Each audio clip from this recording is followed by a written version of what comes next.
Sa Morong Rizal. So approved na tong isang to. Ito yung binili nung nakaraan pa eh, parang a month ago na yata to. Ewan ko, a month ago parang ganun. Pero nakita ko sa workshop to, tapos na yung tranny and everything.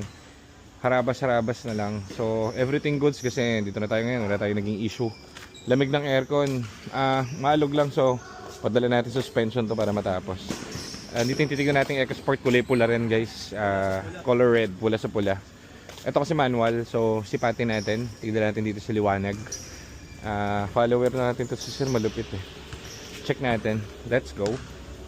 Ang kwento nito, si Sir follower natin, checkin natin yung papers. Pero pinakita na sa amin yung papers, malinis eh. Hindi namin nakita sa picture na wala palang plaka. Wala nakatakip. Ngayon, kung legit naman ang, ayan, dati na.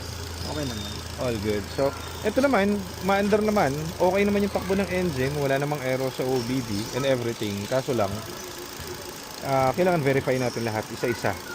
Isa-isa natin be-verify yan. Maganda eh. Kaso, hindi raw nagagamit kasi nung may-ari. Parang, nakatambak na lang dito, no?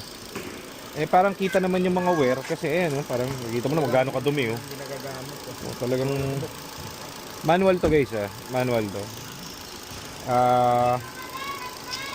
Pula kasi, maganda eh, oh. Di ba? Okay. Problema yung plaka. So, hanapin natin yung plaka niya. Gaano importante ito, mahaba. Ito ang pinaka-importante. Complete sign, tapos deed of sale, secretary, search. Sa ano nga nakuha to sir? Sa repo, no? Repo. May sherry. Kompleto. Tapos pinsan ko na nagbenta sa akin. Sabi, honest daw sa presyo. Ito yung Pag mga hinata. pag hinata kasi, ito meron ito. Kaya siya walang plaka. Okay din kasi kumpleto Hindi ko document. lang po inatupag talaga po ni Yung ano sir, yung yung plaka, andun lang siguro. hindi sir, hindi nyo makikita rin yung plaka niyan. Mahirapan kayo sa plaka niyan kasi yung plaka niya na most probably yung first owner niyan, doon pinadala yung ano, yung plate niyan. So ngayon dahil doon siya pinadala, kahit hanapin nyo sa kung saan, kung na-deploy na yung plaka niya, hindi nyo na makukuha yan unless magpapagawa ka ng bagong plaka. Sisinggo ang may hawak na yun. Magsisinggo yung may-ari yun. No, wala namang ano niya, hindi, wala nang pakialam yan doon sa ano sir, kung kukuhanin niyo o hindi. So 30 mileage, walang error. Dalaman natin plate eh. Kung kaya pahanap yung plate na ito doon kasi galing repo eh. BGC daw yung kasa. Papahugot mo. Pero kung verification naman, oo, nakakuha na nung unang kumuha yan eh. Mag-aara o sa mag-aara. Ito yung loob natin. Ang tinakbo lang is 30,000. Ang mahihirapan tayo dito, pamaypay. Paypay muna ako. Paypay. Papers lahat complete, legit naman to si Sirs, pati yung kwento. Nakuha sa bangko to sa repo. So, problema, hindi niya ginagamit dito. So, ang bubulok lang dito to. Refresh natin yung mga dapat dito. Overall, ang ganda yun. Ang ganda. Tagilid lang yung plaka kasi hindi tayo kumukuha ng walang plaka. Pero ito kasi, kumpleto pati yung hatak ng bangko. Lahat ng papers niya talaga lahat complete, solid. So, dito na rin lang tayo. Tingnan natin kung magkakasundo. Baka bawas tayo for the plate. Hindi ko bibenta to ng walang plaka kasi. So, better to. Papahugot ko na yung plaka ng original. Magpapabago tayo. Kung tatadali natin sa LTO to. Tapos, asikasin natin yung plate. Pero kailangan ito ipalipat muna sa name natin. Para ma-process. So, ganun. Hindi pwede fake na plaka dito. Kailangan to original. Okay, so ganun. So, ang gawin natin sa kanya, pa-verify muna natin yung papel. Pag everything goods. Hindi naman okay naman sir, pero Problema yung heat eh. Baka mamaya may heat doon sa mga unang gumamit. mahirap kasi walang isang registro pati yung plaka. So, para 100%. Oo. Pa-verify natin Pero first. maganda yung okay yung unit. Talagang Sige, gano'n na lang. problema sa papel. Aray ko. Ayan, iwanan natin ito. Papa-verify muna natin bukas. Tapos, papabalikan na lang natin. If everything goods lalabas dun sa LTO. Okay? So, gano'n. Okay. Ganda naman eh. Hamuli mo nga. Foreman, hamuli mo. Sabi mo, mga pare, hinahamon ko yun ni boss. Sabi mo ako. Dalawa tayo, lahat sila pare. Ha? Hindi, magagaling. Papawis yung mga yan, eh. Harap, eh, no? Tanggal ang langis-langis mo dyan. Tapos mamaya, oh, ano, chibog. Chibog mamaya, no? Tapos maglaro, no? Hindi, wala din.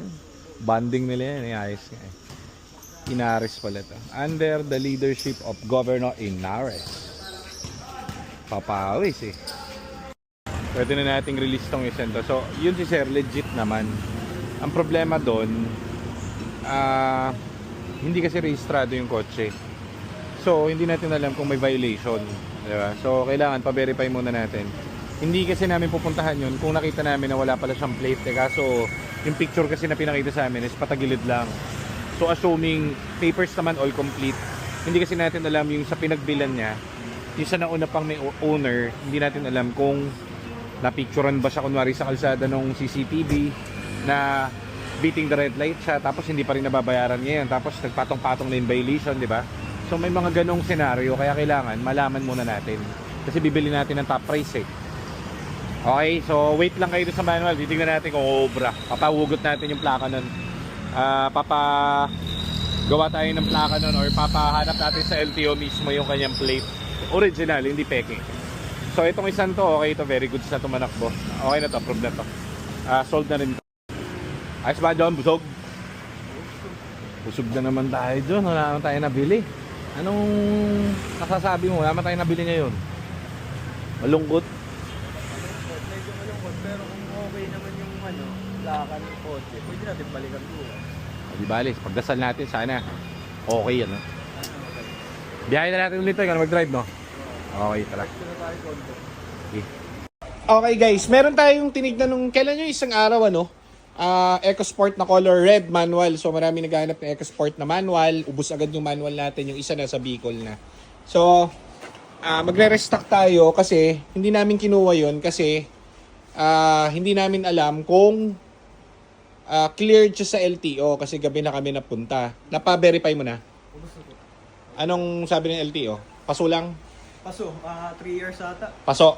Pero all goods. Pag binayaran natin yung registro, very good siya. Walang kahit anong penalty. Wala namang hit sa daan yun. Wala, sure ball. O yan. So yung pulang EcoSport, pakukuha ko na ngayon kila Aljon Boy. Kaya mo yan, ha?